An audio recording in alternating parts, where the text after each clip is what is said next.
ওং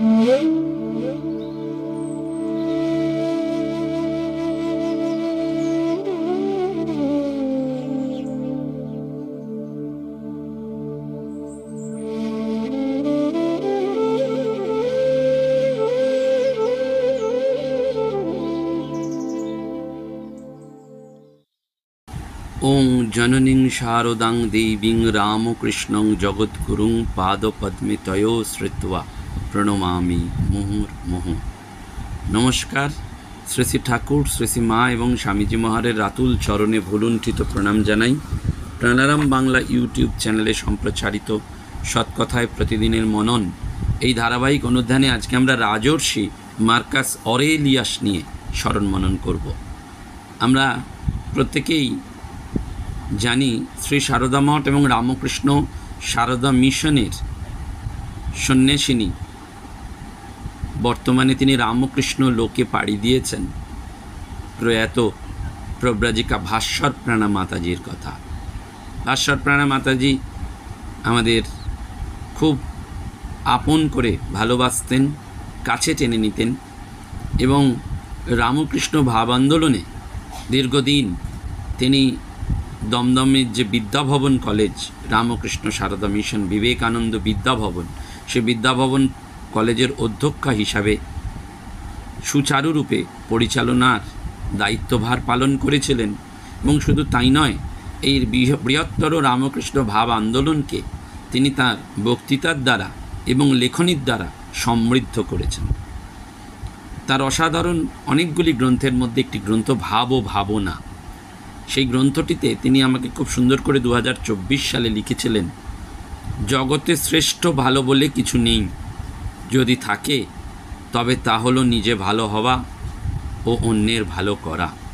স্বামীজির এই উদ্ধৃতির মধ্যে দিয়ে তিনি লিখেছিলেন, কল্যাণীয় অরিজিৎ সরকারকে প্রীতি, শুভেচ্ছা ও শ্রদ্ধাসহ ভাস্বর প্রাণা 2024।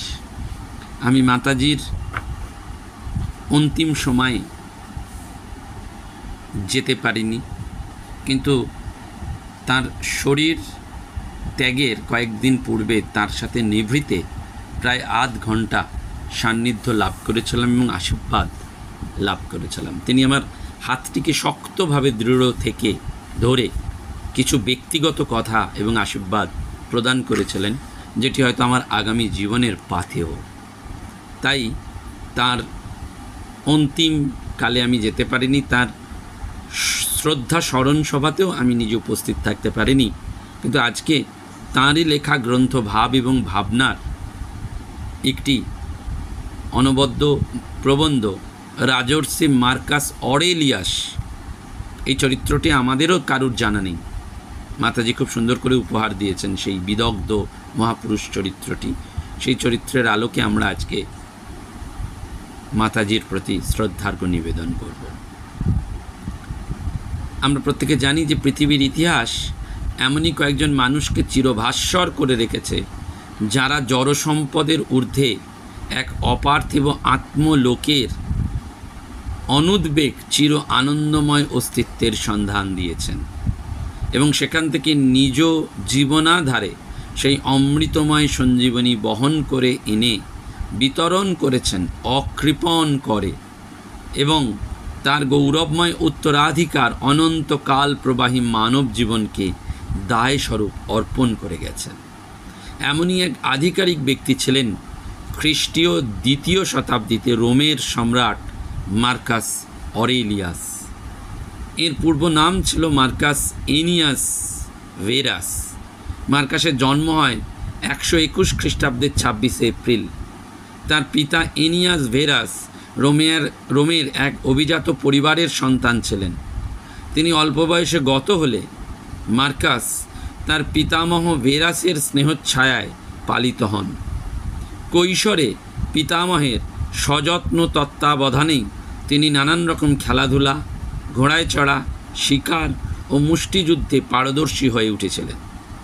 এই কালে অধ্যয়নও তার গভীর অভিনিবেশ দেখা যেত। রোমের সেই সময়ে স্টোয়িক দর্শন খুব জনপ্রিয়তা লাভ করেছিল এবং স্টোয়িকরা বিশ্বাস করতেন যে দর্শনই মানব জীবনের একমাত্র সাধন এবং সাধ্য। দর্শন কথাটির অর্থই ছিল স্ট্রাইভিং আফটার উইজডম, অর্থাৎ জ্ঞানান্বেষণ। উইজডম বলতে এরা বুঝতেন knowledge of things human and divine, অর্থাৎ ঈশ্বরীয় এবং মানবিক বিষয় সম্বন্ধে জ্ঞান। অনেকটা আমাদের পড়া এবং অপড়া বিদ্যার সঙ্গে তুলনীয়। যীশুখ্রিস্টের জন্মের প্রায় 300 বছর পূর্বে দার্শনিক জিনো এই মত প্রচার করেছিলেন যে পার্থিব যাবতীয় বস্তু, এমনকি কাল, চিন্তা, সব কিছুই জড় অস্তিত্ব আছে এবং এসবই একক সত্তার বিবিধ প্রকাশ। এই একক সত্তাকে তিনি কখনো ক্রিয়েটিভ ফায়ার, কখনো বা ডিভাইন স্পিরিট রূপে চিহ্নিত করেছেন। তার মতে সব বস্তুই প্রতিনিয়ত পরিবর্তনের মধ্যে দিয়ে এগিয়ে চলেছে। মানুষের গতি হিউম্যান থেকে ডিভাইনে এবং জ্ঞানই তার একমাত্র পাথেয়। ক্রমাগত জ্ঞানান্বেষণের মাধ্যমেই সেই অল রুলিং গড বা ইনকর্পোরিয়াল উইজডম নিয়ে পৌঁছানো যাবে। সেই জন্য তীব্র বৈরাগ্য এবং কঠোর শৃঙ্খলার সঙ্গে ধর্মজীবন যাপনেই স্টোইকরা আত্মনিয়োগ করতেন। এরা মনে করতেন প্রত্যেক জ্ঞানী ব্যক্তির সক্রিয় রাজনীতিতে অংশগ্রহণ করা উচিত, যাতে দেশ এবং জাতির কল্যাণ হয়। পরবর্তীকালে মার্কাস হয়ে উঠেছিলেন উদার, বৈরাগ্যবান দার্শনিক, দক্ষ এবং জনপ্রিয় শাসক। মার্কাসের পিতামহ এই জীবনবাদে বিশ্বাসী ছিলেন এবং পৌত্রকেও স্টোইকদের গভীর জ্ঞানের পথে পরিচালিত করেছিলেন। এই মতাদর্শে যে জ্ঞান স্পৃহা, আত্মসংযম, শারীরিক কৃচ্ছতা এবং নৈতিকতার শিক্ষা ছিল, তা মার্কাসের চিন্তাশীল মনকে গভীরভাবে আকর্ষণ করে। রোমের প্রসিদ্ধ বাগ্মী কর্নেলিয়াস ফ্রন্টো তার গৃহশিক্ষক ছিলেন। তার কাছে মার্কাস কাব্য, অলঙ্কার, দর্শনশাস্ত্রের পুঙ্খানুপুঙ্খ পাঠ করেন। মার্কাসের বৈরাগ্য এবং তার স্বভাবসিদ্ধ ছিল। তিনি স্টোইক মতাদর্শের জীবন গ্রহণ করেছিলেন এবং আমৃত্যু সেটি পালন করেছিলেন। মার্কাসের কৈশোরকালে রোমের সম্রাট ছিলেন হাড্রিয়ান এবং তাঁর মৃত্যুর পর তাঁর বিশ্বস্ত সচিব অটোনিয়াস পিয়াস সিংহাসনে বসেন। এর স্ত্রী মার্কাসের মাসি ছিলেন। এদের কোনো পুত্র সন্তান না থাকায় মার্কাসকে দত্তক পুত্ররূপে গ্রহণ করেছিলেন এবং নাম পরিবর্তন করে রেখেছিলেন মার্কাস অরেলিয়াস। একমাত্র কন্যা ফ্যানস্টিনার সঙ্গে বিবাহ দিয়ে মার্কাসকে বিশাল সাম্রাজ্যের উত্তরাধিকার করে যান, কিন্তু এই বিবাহ সুখের হয়নি।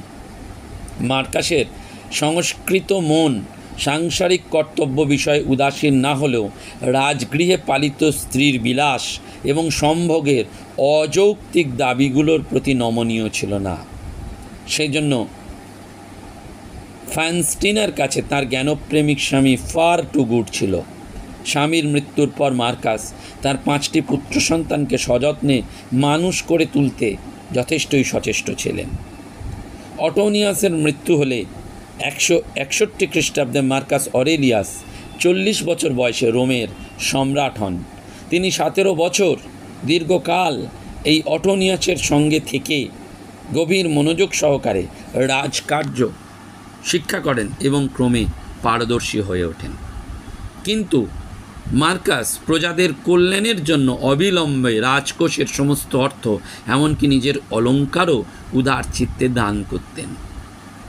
এবং এই যে রোম সাম্রাজ্যের যখন বিস্তার হচ্ছে, যখন তিনি এই মার্কাস দায়িত্বভার গ্রহণ করেন, তখন সেই সময় প্লেগ মহামারী দেখা যায়, ব্যাপক বন্যা হয়, রোমের ক্ষতি হয় এবং সেই সময় তিনি মানুষের জন্য এই পাশে দাঁড়ান। সেই জন্য তিনি কিন্তু এগিয়ে যাচ্ছেন।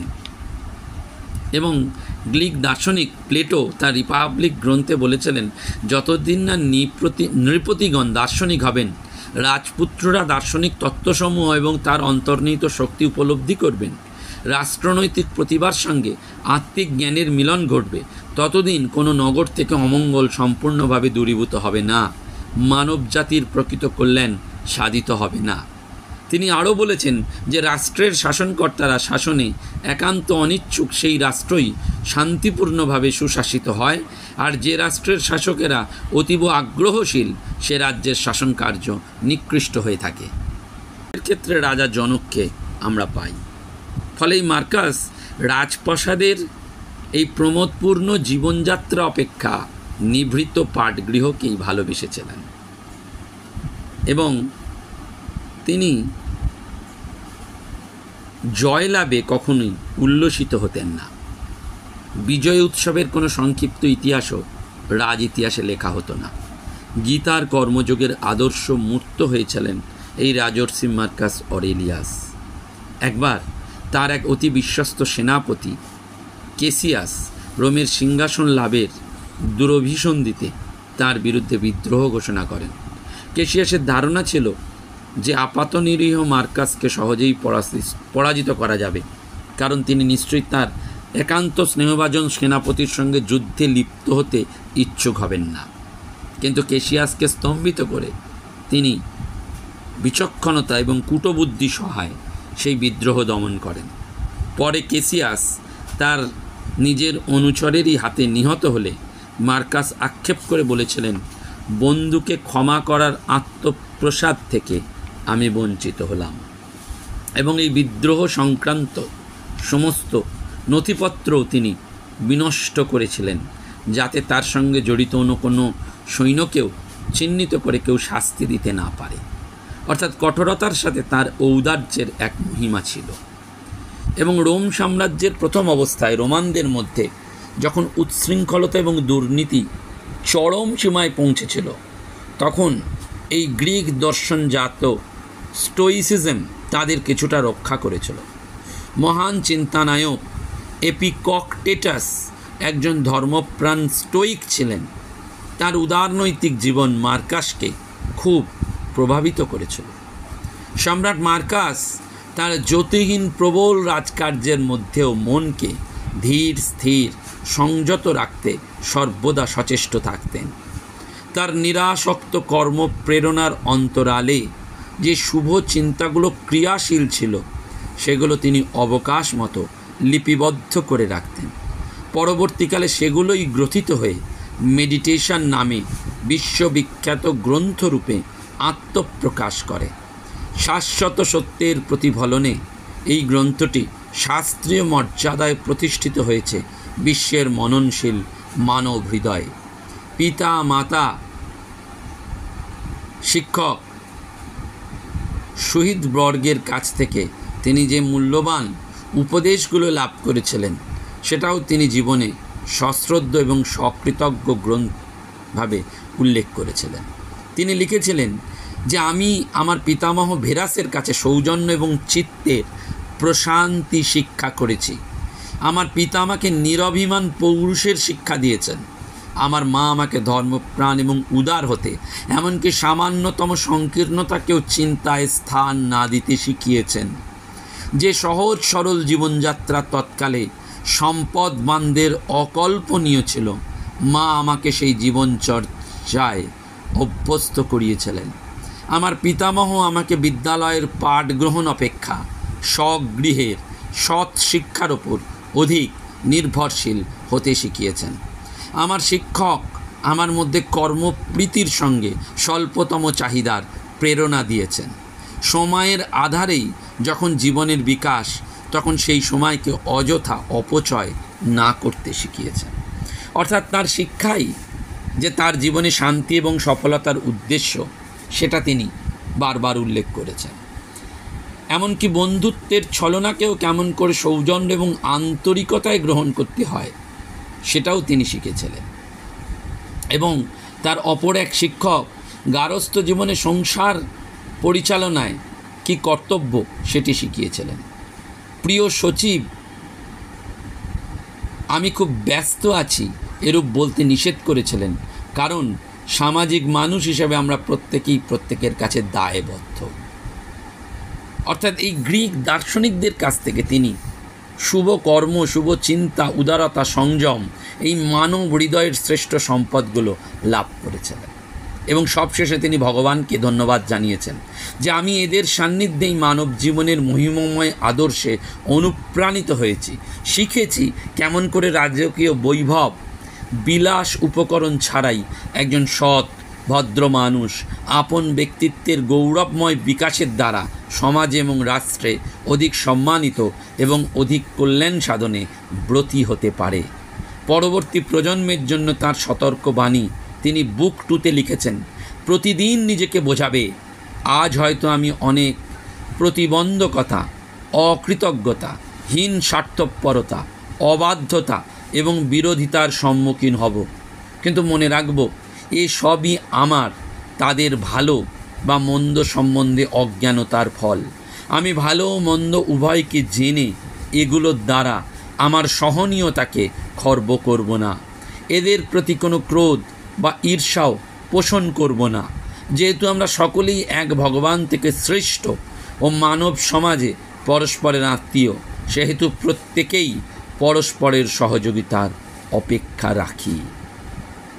অর্থাৎ এইভাবেই তিনি যেন এক শুদ্ধ পবিত্র জীবন দর্শন আমাদের কাছে রেখে গেছেন। বুক 3-তে তিনি লিখেছেন যে আপনার ঐশী স্বরূপের বোধ, তার অন্বেষণ এবং তার প্রতি বিশ্বস্ততাই গৌরবজনক। কোনো মানুষ যখন হীন উদ্দেশ্য অবলম্বনে অন্যের বিরোধিতা করে তখন সে ভুল করে, কারণ এটা অগ্রগতির অন্তরায়। সেজন্য পার্থিব সুখ, দুঃখ, আনন্দ, বেদনায় বিচলিত হওয়াও তার পক্ষে মারাত্মক ভুল। কথা ও কাজে মিথ্যা বা কপটতার আশ্রয় নেওয়ার মতন বিভ্রান্তকর অবস্থা আর কিছুই নেই। আরও সে ভুল করে যখন উদ্দেশ্যবিহীন হয়ে কোনো কাজ করে।